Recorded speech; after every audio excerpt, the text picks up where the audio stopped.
What is EPR? Around the world, more and more waste is ending up in the environment. People are throwing away a lot, but there's not enough funding and expertise in sustainable waste management. Policymakers and civil society are trying to solve this problem through something called Extended Producer Responsibility, or EPR. EPR holds companies more responsible for the impacts of what they produce by requiring them to finance and often also manage the recycling, reuse, or disposal of their products and packaging. So EPR is a way to demand that the producers who profit from products take responsibility for cleaning them up. Why is EPR important? EPR has the potential to benefit the environment and to generate decent work in waste management. But for the world's 22 million informal waste workers, EPR can be harmful. Waste pickers manage 30 to 80% of the waste in many cities, but EPR is sometimes designed in ways that create barriers to the participation and recognition of waste pickers in the system. Here are some ways EPR can threaten waste picker livelihoods. 1. We as waste pickers are often not recognised as key stakeholders and are excluded from planning and implementation. 2. EPR can create a new parallel supply chain, displacing existing recycling enterprises and affecting waste pickers at the base of the value chain. 3. EPR can be designed to use unpaid or underpaid labour. 4. EPR can impose costly and complicated registration requirements and restricts public access to materials. 5.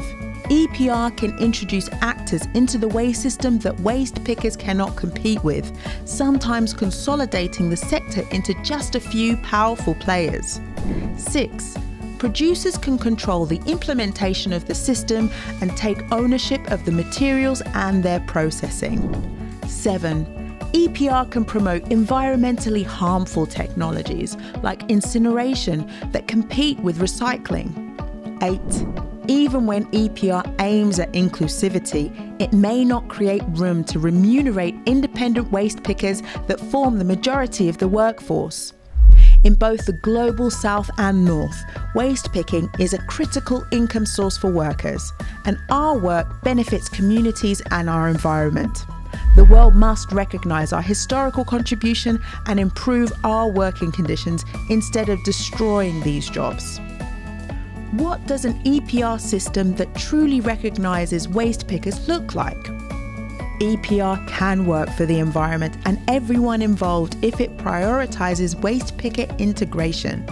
That's why the Global Alliance of Waste Pickers is campaigning for EPR that recognises our work and creates pathways to more formal and decent work.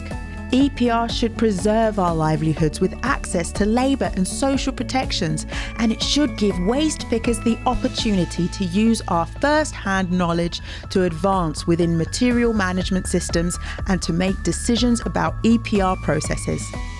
How can you participate? You can be part of this global solution. If EPR is being proposed in your community, you can demand that waste pickers be directly included in planning processes and fully integrated into the EPR system. The Global Alliance of Waste Pickers is developing learning materials and mobilising informal waste workers to protect their work under EPR. You can learn more at epr.globalrec.org.